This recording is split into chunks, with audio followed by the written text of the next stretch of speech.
Welcome to the Globe Food Equipment training session for the 3000 and 4000 series slicers. Topics of this training session include key components of the slicer, slicer installation, operating instructions, cleaning instructions, knife sharpening, slicer maintenance, and optional slicer accessories. The key component portion of this video is provided to help you become familiar with your Globe slicer. Start-stop touchpad controls, slice thickness dial, receiving area, food chute, slicer table, knife, knife sharpener, knife ring guard, end weight, knife cover. If you have not already installed your Globe slicer, refer to the owner's manual for the proper instructions. Globe recommends that you clean the slicer and lubricate various parts of the slicer before using it for the first time. Once the slicer has been cleaned and lubricated, plug the slicer into a properly grounded 3-prong outlet, and you're ready to begin slicing. Make sure the slicer is turned off and the slicer table is completely closed by rotating the slice thickness dial clockwise. Pull the food chute completely toward you. Next, with the end weight out of the way, place the product onto the food chute and then set the end weight against the product. Rotate the slice thickness dial counterclockwise past the desired setting, then turn back to set the slice thickness. Turn the slicer on by pressing the start button. The power indicator light will illuminate. Use the food chute handle to manually push the food chute back and forth. For your safety, do not hold the food product with your hand while slicing. Also, do not catch the slices with your hand. Let the slices drop on the paper-covered receiving area. When changing product, always pull the chute completely toward you and turn the slicer off. Close the slicer table by turning the slice thickness dial completely clockwise. Remove the product from the food chute. Note: all ProTech series, models 4600, 4850, and 4975 slicers are equipped with an auto-off timer. After 10 seconds with no food chute movement, the slicer will shut off. The slicer will not start unless the food chute is pulled all the way toward the operator as indicated by the flashing power indicator light.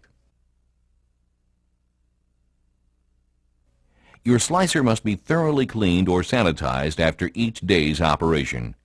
Do not hose down or pressure wash the slicer or any slicer parts. Never use a scrubber pad, steel wool, or any other abrasive material on the slicer. Never use a bleach-based cleaner, sodium hypochlorite, or sanitizer. Use a moist sponge or cloth to clean your slicer. Always be sure to wring out excess water before cleaning. To begin the cleaning procedure, be sure that the slicer is turned off and the slicer table is completely closed.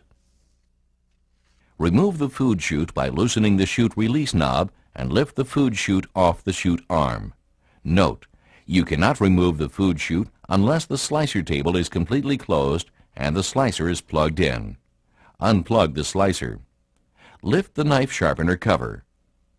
To remove the knife cover, hold both knobs on the knife cover and pull up on the spring-loaded knob.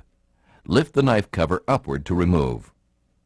To clean the knife ring guard, insert a nylon brush into a mild detergent and warm water solution. Work the brush along both sides of the knife. Repeat this procedure as necessary. When cleaning the knife, be certain you wring out the excess water from the sponge and carefully wipe from the center of the knife outward. Be certain you clean the back of the knife as well. To replace the cleaned and dried knife cover, align the notches of the knife cover with the knobs located on the knife ring guard. The top of the knife cover has a hole that fits over a pin at the top of the ring guard. Lower the knife sharpener cover.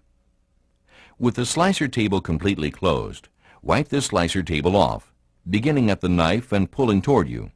For your safety, never wipe the slicer table toward the knife. clean and wipe down the entire slicer. Excess scrap or tail on the unsliced portion remaining in the food chute is a symptom of a dull knife. Be sure both sides of the knife are clean and dry before sharpening. If the sharpening stones need to be cleaned, use alcohol and a brush. To begin the knife sharpening procedure, be certain the slicer is turned off and that the slicer table is completely closed. Remove the food chute from the slicer. Lift up on the knife sharpener cover to expose the sharpening stones. Pull the knob as shown. Keep the knob extended and swing the sharpener into position by lifting upward. Be sure the lower knob is pulled out. Turn the knife motor on by pressing the Start touchpad control. Push the lever counterclockwise to bring the stones into contact with the knife.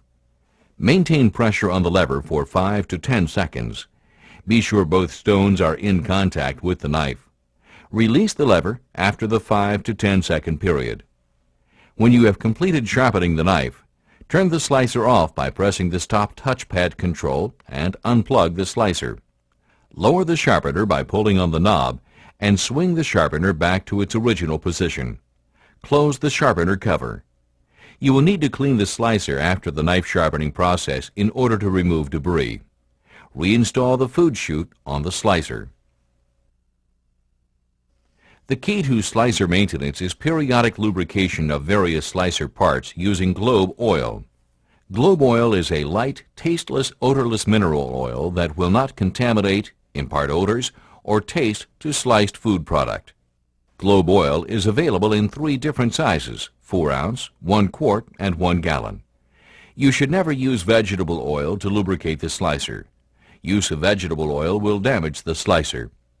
It is necessary to lubricate the chute slide rods with Globe oil weekly or when excessive drag is felt. To begin, be sure the slicer is turned off and the slicer table is completely closed. Pull the food chute completely forward. It is important to pull the food chute arm completely forward so the oil reservoir is located under the oil hole. Add several drops of Globe oil into the oil hole and wipe off excess oil. Lubricate the end weight slide rod by applying a few drops of Globe oil to it.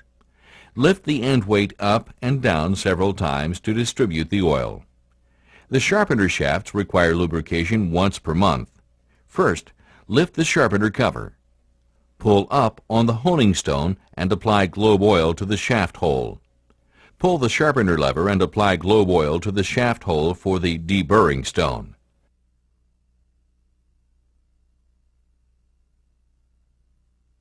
Slicer accessories include a vegetable hopper and bagel chipping chute, which convert your slicer into an efficient heavy-duty meat, fruit, bagel chipper, and vegetable slicer. Fences provide extra support for some food types. A low fence is ideal for slicing rectangular meats and cheeses. A high fence is ideal for slicing large round objects. The front-mounted end weight is ideal for slicing round or difficult-to-hold products. It features 16 inches of usable space for taller items. The end weight can accommodate narrow or wide products. This concludes the Globe training session for the 3000 and 4000 series slicers.